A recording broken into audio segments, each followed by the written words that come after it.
अगली मौत किसकी हुई? संजीव अपने दोस्तों राघव और प्रतीक के साथ बियर बार में बैठकर बियर पी रहा था। संजीव आज बहुत खुश लग रहा था। अरे यार, आज की पार्टी में तो मजा आ गया। तुम दोनों दोस्तों के साथ तो मेरी जिंदगी इतनी अच्छी है कि क्या बताऊं कितनी अच्छी है। अरे भाई, अब दोस्ती की है तो जीना मरना सब साथ में है। अरे यार सुनो, जल्दी से एक बियर और ऑर्डर करते हैं ना, एक आखिरी, और उसके बाद ये जश्न यही खत्म हो जाएगा। अरे हाँ हाँ, क्यों नहीं, लेकर जल्दी से 2 बियर की बोतल लेकर आओ। आज मेरे दोस्तों को जश्न मनाना है, क्यों? इतने में वहां पर एक बहुत सुंदर लड़की छोटे छोटे कपड़े पहनकर हाथ में बियर की बोतल लेकर उसके पास आती है। ये लीजिए, आपने बियर ऑर्डर की थी ना, मैं लेकर आ गई। क्या बात है यार, इस बार की बोतल तो बड़ी सुंदर है। अब बियर लेकर आई हो तो अपने हाथों से ही पिला दो ना।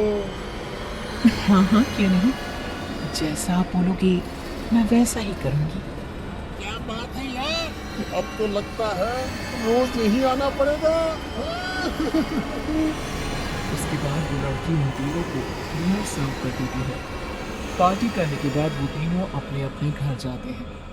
प्रतीक संजीव और राघव को उनके घर छोड़कर जैसे ही अकेला अपनी कार में आकर बैठता है तो अचानक उसे एहसास होता है जैसे उसकी कार की पीछे वाली सीट पर कोई बैठा हुआ है। वो तुरंत पीछे मुड़कर देखता है। तुम यहाँ क्या कर रही हो? और तुम मेरी कार में कब आई? अरे तुम तो बाहर में वेटर थी ना। बस ऐसे ही मेरा दिल कर रहा था आपके साथ आपके घर चलेगा, इसलिए मैं आपके साथ चली आई।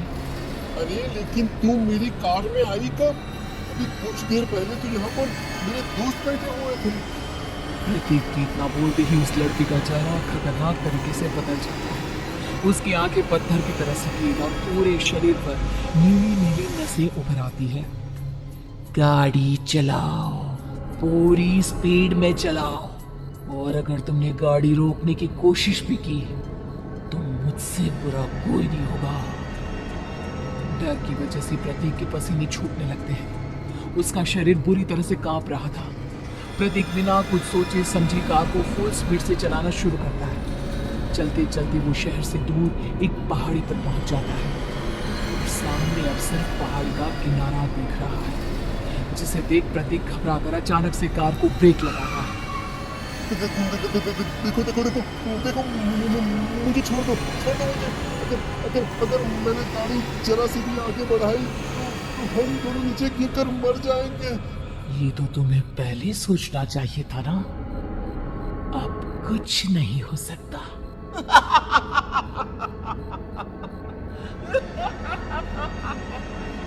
छोड़ दो मुझे। नहीं नहीं, प्लीज मुझे छोड़ दो। प्लीज प्लीज मुझे जाने दो, छोड़ दो मुझे। गाड़ी आगे बढ़ाओ। और तभी अचानक से बिना प्रतीक के स्टार्ट किए उनकी कार आगे बढ़ती है और गहरी खाई में गिर जाती है। उसकी चीखने की आवाजें चारों तरफ सुनाई देती है।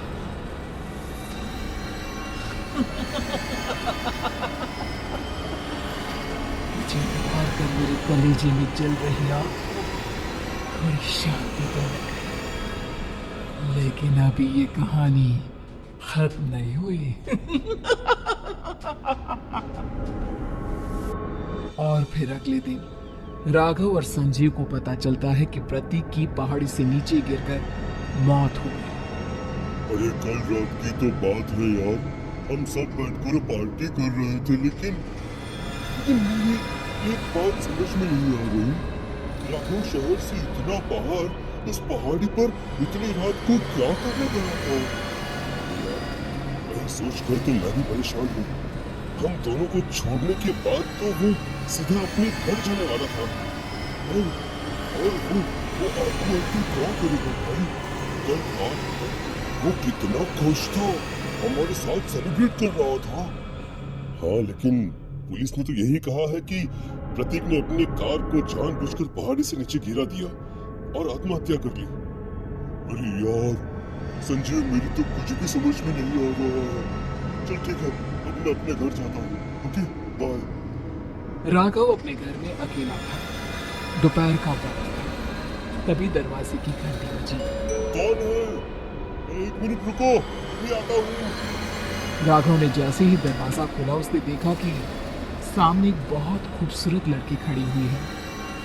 कौन है यार? अब यहाँ किससे मिलने आई हो? देखिए ना, बाहर बारिश शुरू हो गई थी, मेरी गाड़ी खराब हो गई है। आपका घर नजर आया तो सोचा कुछ हेल्प ले लेती हूँ। क्या नहीं, आइए ना, आइए आइए। मेरे कपड़े पूरे भीग चुके हैं, क्या आपके पास टॉवल मिलेगा प्लीज? राघव अपने बाथरूम से एक टॉवल लाकर उस लड़की को देता है। थैंक यू सो मच, अब मैं चलती हूँ।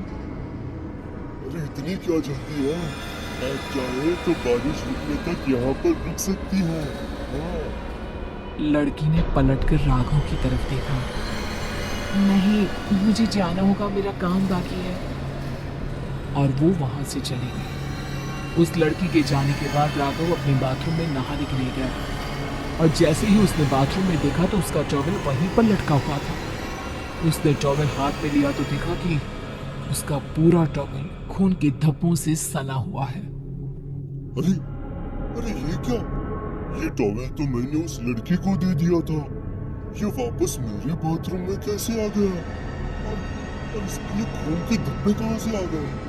राघव ने आईने में देखा तो उसकी गर्दन पर एक बड़ा सा चाकू का कट लगा हुआ था जिससे खून बह रहा था, जिसे देख राघव के होश उड़ गए। हाँ, अरे ये क्या? मेरी गर्दन इतनी ज्यादा कटी हुई है और मुझे दर्द भी नहीं हो रहा है। ये क्या हो रहा है मेरे साथ? राघव घबराकर बाथरूम से बाहर आया और अपना मोबाइल उठाकर उसने संजीव को फोन लगाया। संजीव जल्दी से मेरे पास आ जाओ। मुझे लगता है कुछ बहुत बड़ी गड़बड़ है, जल्दी आ जाओ।